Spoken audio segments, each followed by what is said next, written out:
Good morning, this is World News coming to you live from Warsaw. I'm Staria Strzemska. And we begin with U.S. Secretary of State Antony Blinken, who has come out with a statement on the Russia-Ukraine war, underscoring his hope for a lasting ceasefire in the conflict. Their position in Kursk is an important one because certainly it's something that would factor in to any negotiation that may come about in the coming year. I think it's going to be very, very important that if this gets to a point where there is a negotiation and where there is eventually a ceasefire, it be done on the best possible terms and consistent with something that is both just and durable.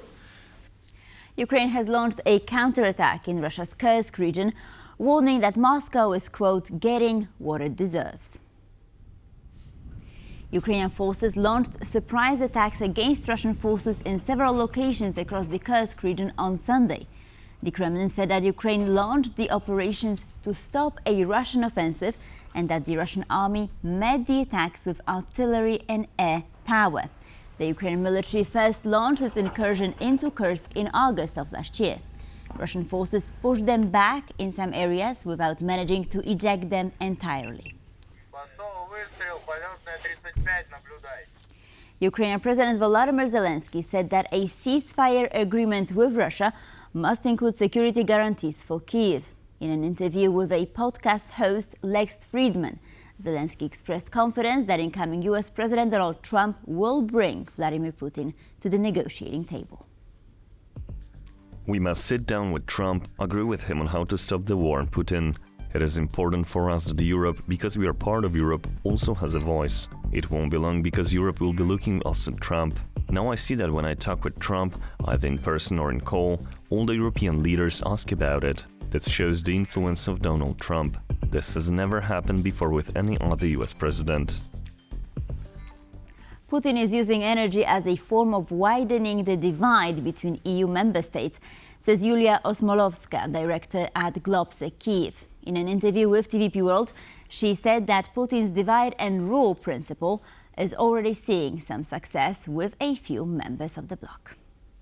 Yes, definitely. There is divide and rule play by Russia, especially using this leverage of export of their energy sources to the European countries. Let me mention that apart from gas, we're also talking about the oil supplies that has not been stopped for the time being.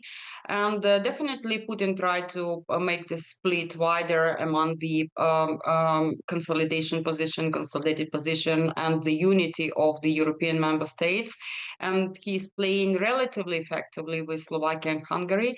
I'm saying relatively because for Slovakia, as I mentioned, there is still an option to consider different other means. And for Hungary, for instance, they decided to use the gas pipelines they're going from Turkey to support their needs in energy resources. The Polish consulate in St. Petersburg has officially closed its doors.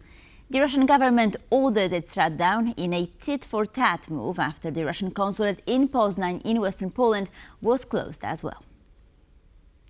In December, the Russian Foreign Ministry announced that the mission would be closed and 3 Polish diplomats labeled persona non grata by January 10th. Warsaw's decision to shut the Russian consulate was motivated by Moscow's acts of sabotage, according to Polish Foreign Minister Radosław Sikorski. By the end of October, the Foreign Ministry revoked its permission for the consulate to continue operating in Poznań.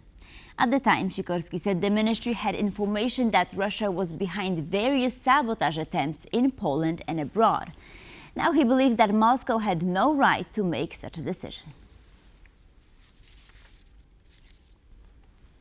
Today marks the Epiphany, a Christian feast commemorating the biblical visit of the three Magi to the newborn baby Jesus.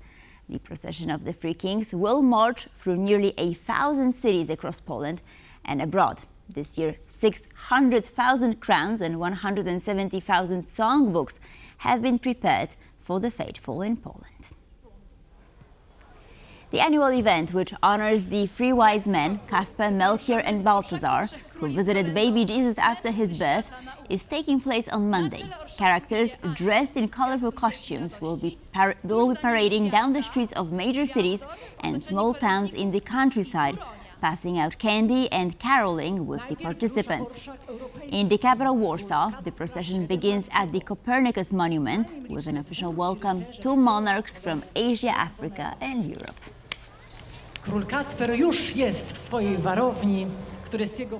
Following the collapse of coalition talks in Austria, President Alexander van der Bellen has invited far-right leader Herbert Kickl for talks on Sunday, raising speculation that negotiations with the Freedom Party may soon begin. The meeting comes following the resignation of Austrian Chancellor Karl Nehammer, which led to the breakdown of negotiations between his Conservative People's Party and other centrist groups. Austrian President van der Bellen has previously ruled out the possibility of engaging in talks with the Freedom Party. But recent reports of the meeting with Kickl might suggest a coalition with Austria's Eurosceptic, Russia-friendly party. Transnistria has been facing an energy crisis following the termination of a 5-year gas transit agreement between Russia and Ukraine. Kerry Longhurst, a professor at Collegium Civitas, joined TVP World to discuss how the situation in Moldova's breakaway region is affecting its residents. There's a bit of a kind of unknown, I think, surrounding that. But the reality is, even though this is a de facto state with a very kind of particular, peculiar arrangement, so many increasingly large numbers of Transnistrians have Moldovan passports. And if they can get a Moldovan passport, they can also perhaps get access to a Romanian passport, so then therefore they become EU citizens, as well as Russian if they want to take that. So it's a pretty good position. So that border ordinarily between Moldova proper and Transnistria is quite fluid. I mean, not so much now because of the war, but people cross over there and live their lives on both sides of the border, and trade is quite buoyant. So it's kind of a very unusual situation, but quite ordinary and pragmatic too. So I wouldn't be surprised if Transnistrians, especially young people, would rather see their future in an EU context. In Bulgaria, the latest attempt at coalition talks has ended in failure. The country, grappling with a deep political divide as opposing factions struggle to find common ground, seems to be heading to yet another election. It would be for the 8th time in just 4 years. Since the last parliamentary elections, which left no party with a majority, former Prime Minister Boyko Borisov, whose centre-right GEP party took the lead, has been negotiating with 3 smaller factions, the leftists, the populists and another centrist party, Democratic Bulgaria. While all parties initially expressed a willingness to compromise, talks broke down when Democratic Bulgaria rejected GERB's candidate for Prime Minister, former Speaker of the Parliament, Rosen Zhelyaskov. Experts predict that Bulgaria, the latest country to join the Schengen area along with Romania, will have another snap election by March or April this year. Thousands of people have staged a protest in Montenegro to demand the resignations of top security officials after 12 people were killed in a mass shooting on New Year's Day. 2 rallies were held on Sunday, one in the capital Podgorica and the other in the western town of Cetinje, where the shooting happened. Residents are blaming the country's top security officials for the incident, which left 12 people dead, saying the police mishandled the situation. Wednesday's shooting was the second such massacre in the town in less than 3 years. North Korea has fired a ballistic missile toward the East Sea for the first time in 2 months. Japan has condemned the launch, saying it poses a threat to its security.